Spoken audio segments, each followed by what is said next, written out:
Ayaqqabının düzgün seçilməsi ayaq sağlamlığı baxımından böyük əhəmiyyət kəsb edir. Gün ərzində saatlarla ayaqqabıda gəzirik. Narahatlığa səbəb olan model isə pəncə və qamət pozuntusu kimi problemlərə səbəb ola bilər. Gündəlik istifadəsi üçün ayaqqabının seçməsi çox önəmli bir məsələdir. Rahatsız ayaqqabıda bizim ayaqlarımızda ağrı yarana bilər, biz tez yoruluruq, tam rahat hərəkət edə bilmirik. Eyni zamanda tam düzgün seçilməmiş ayaqqabıda bizim ayaqlarımızda mövcud olan problemlər daha da arta bilər, ya da ki, əlavə problemlər yarana bilər.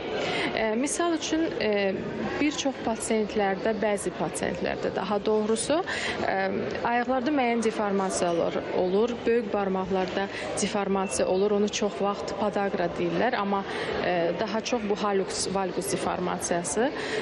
Bu tip deformasiyalar dar ayaqqabıda, hündür dabanlı ayaqqabıda xanımlar üçün nəzərdə tuturam.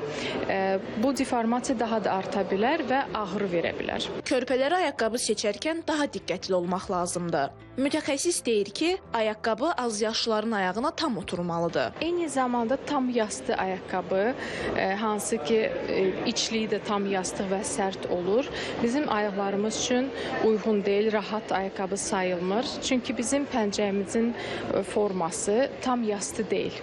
Biz yastı ayaqqabı geyinəndə bizim pəncəyimiz düzgün dəstək almır.